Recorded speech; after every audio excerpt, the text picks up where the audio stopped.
On this episode, are you actually controlling the attention for your space?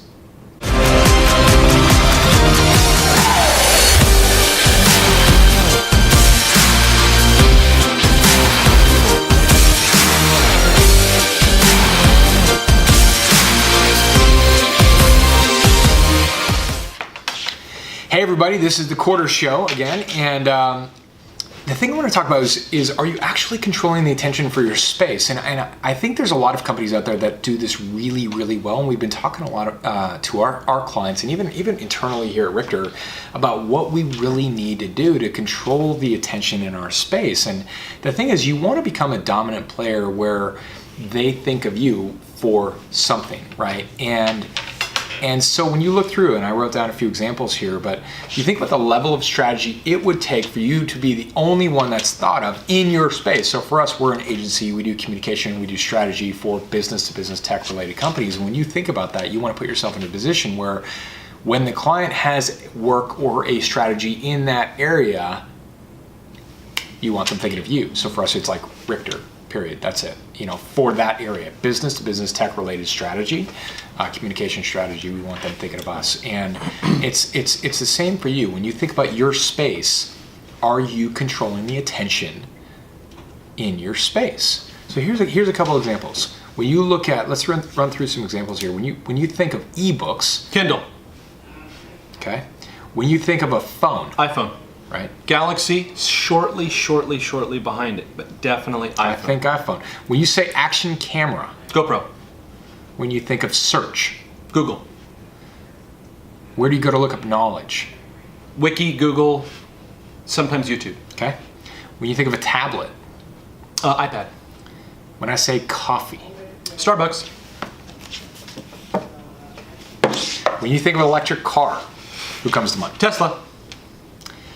So when you look at these, like for me too, it's the same. I think about Kindle. Hey, I got them all right. Yep. Kindle, iPhone, GoPro, Wikipedia, look Google, at that. Wikipedia, iPad, Starbucks, and Tesla. Right? I spilled coffee on myself. I can't believe I got. Welcome to the show. We get crazy over here. I'm all set. So the bottom line is these companies are absolutely controlling space. And they're controlling the attention in that space. Absolutely, yes, they're big companies, but you know what? Smaller companies and mid-sized companies, they can accomplish the same thing. And there's a lot of mid-market companies that I know and that are doing this really, really well. Whether you're small, you're mid-market, or you're large. Look, there's large companies that I don't think are doing it well. I'm thinking about one right now. There's a prospect that we're dealing with there's more to be done. There's more to be done, and I think that's a key thing. When you look at your space, you have to really drive massive attention. And these companies that I just listed here, they don't mess around when it comes to PR, marketing, and sales. And they're not like, ooh, I don't know, budget. They're like all in, driving hordes of attention because they want to make sure that they're the dominant player and they're controlling the attention because that pays. That pays. When people are thinking you right away, that pays. And you've got to really drive that. And most companies I've found grossly underestimate their strategies and campaigns, and they take tiny approaches that barely make a ripple. And I tell you, we deal with it a lot, and I think that they're so caught up sometimes in budget or these other things that they miss the bigger picture of what really needs to happen in order to really drive revenue. So it's almost like that, penny wise, pound foolish saying. I think that's the correct saying, but there's that element of like you're saving money and losing money at the same time, right? And so there's this element of like you've got to go all in on what is your strategy. Like when you think about it, like every single major platform these days, like Instagram, Twitter, LinkedIn, Snapchat, Facebook, Google Plus, I'm sure I'm missing some, but they all have ad platforms. They all have video platforms. They all have video platforms and they have video ad platforms. So you can place videos everywhere. You look at YouTube, you look at what Vimeo's doing. There's some big things there. And you think about the level. The internet is no longer just like, hey, here's Google and here's these websites. It's now internet plus social plus all these huge outlets to deliver your message. And you have to think about like, where is your audience? Like, where are they actually? Where do they live online? And from there, are you there? Are you where your audience is? Do you have assets and collateral and material in front of them in all these different touch points, whether it's like a 15-second micro ad video, or it's like, a PDF or an elevator pitch or this or the micro site or whatever? Like, where are your salespeople playing online, and are they in front of all those prospects? And I think that if you're really honest with yourself, you'll find that you're probably not, maybe, but most likely not controlling their attention. You're probably not in front of them all the time. And I think that you have to be top of mind. You've got to be in front of them all the time. It's very big. It's probably a lot bigger than what you're doing now. That's not to invalidate what you're doing. Some companies are doing it really, really well. But even us, I feel like we do a lot, and I'm always thinking, God, we're behind. It's not enough. We need to go much, much, much, much, much bigger. Yeah, because look, if you're not just this transactional and then we'll go away because the product will be outmoded soon. If you're like trying to be a company who's going to stay, if that's your actual goal, then there's not a limit to how big you should be. IBM started somewhere.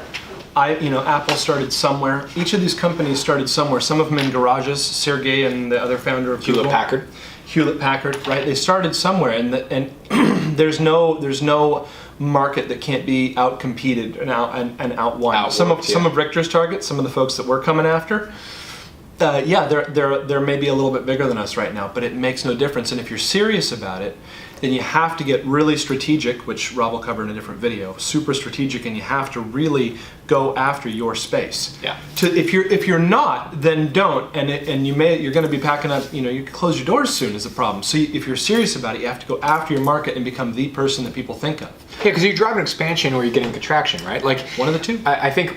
Like that's the thing. There's really no constant. There's no just nothing changes. There's contraction or there's expansion, right? So if you're in business, I think it's the nature of the beast. It's how this whole thing's rigged. You've got to be leaning in. You've got to be driving expansion, and that means you have to be controlling attention. And if you're not controlling attention, and then you're sitting there scratching your head saying, "We're not getting the leads. We're not getting the prospects. Our sales numbers are down. We dropped our quarterly numbers. We're tightening up on budget." These are all signs of contraction, and they're all leading to lack of attention, right? You're not getting the level of attention you need to get to really drive the market, really get in front of the prospects, and really drive sales, And it is, look, it's a volume game. There's a lot you need to be doing. It's a content game. You've got to be doing a lot there. I've seen his sales team doing great work, but you have to support the sales team with sales enablement, sales assets, things that are going to help drive their attention and make their job easier, make their life easier. You can't just say, hey, here's your Rolodex, and get on the phone and go make it happen. Yeah, they will do that, but everything you can do to support them and make your products irresistible, make your services irresistible, and drive that like crazy is going to make a world of difference on your sales, and you can just see an uptick in your revenue. If you see a downtick in your revenue, you see your quarterly numbers down, keep in mind it's on you, totally on you. That's something that you caused. You cause it or you don't cause. So look, I know it's hard to swallow, but that is the truth. There's no other factor. It's completely causable, changeable, controllable, and anything else, in my opinion, is an excuse. Yeah, I was just going to say, you look at like we don't use Salesforce, but it's an interesting product and stuff. But their marketing and their sales teams they're really second to none. They're everywhere. They're really good. They're everywhere. And when you think of CRM, boom, Salesforce comes to mind immediately, because these guys are in it. Mark Benioff doing a great job with the company, and those guys are doing a great job. They're just year over year, just huge growth, huge numbers, just driving, getting attention, getting massive attention. I think that's a great example. I think they're doing great work there. And that means you've got to hammer the marketing and sales. And I know companies don't want to spend a lot of money. I get it. People trying to, pinch pennies and different things like that. But you've got to go all in. You've got to spend a lot there. And it's just the nature of the beast. And that's how you win the growth, And, what's the minimum percentage that companies should be spending on their I'll tell you this, it should be in the range of over 10%, 15%. Of every week's revenue? Yeah, of all your revenue. 10 to 15%? Minimum. Some companies do a lot more than that, by the way. Box is a great example. I know Box, when I looked into Box, their revenue, they were spending a huge amount. I don't know what it was against revenue, but it was a huge amount against advertising, or against their actual revenue, what they were putting into advertising and marketing. Huge numbers. And I think the companies that are winning, the companies that are doing really, really well, when you really peel back all the data and you look at it, they're spending huge amounts to get there. And people are probably thinking, well, I don't have a huge budget. It's like, do it anyway. Create a more valuable product, mark up your margin, because I tell you what, companies that do that, they go, oh, this company had such an amazing margin. And you know what the smart CEO and CFO and all those people did? They took most of that margin and they dumped it back in the market, because their goal is not to be, wow, we're successful. Their goal is to be like, we're it. We're it. That's it. Yeah, you're winning that overall market game. So, I challenge you to just think bigger, really look at it like, what are you doing to control the attention of your audience and be the choice in your market for who you are, for your vertical? What are you actually doing? And how can you do that better? How can you do more? And is what you're doing right now enough? And so you start listing out all the different things, start listing out all the different social platforms. What are they? Where is your audience? And how can we get in front of them in a better way? And stuff that's going to drive more impact, and not just rely on like, oh, come on, sales do whatever, and not really support those guys or girls and be driving and getting behind them, because they need help. They need more assets. They need more marketing. They need more sales enablement tools that are going to help them make their life easier. And overall, that's a win-win game. Everybody wins from that, the whole company wide. So focus on that. Hope that helps. We'll have more coming at you soon. Subscribe to the Quarter Show down there by clicking the red button. Go to our Twitter page. You can follow us there at the Quarter Show. Also, we have the site with new blog articles that come out as well. It's the Quarter. thequarter.io. Thequarter.io. Blogs and videos and all other content comes out there at thequarter.io. Okay? More coming at you soon.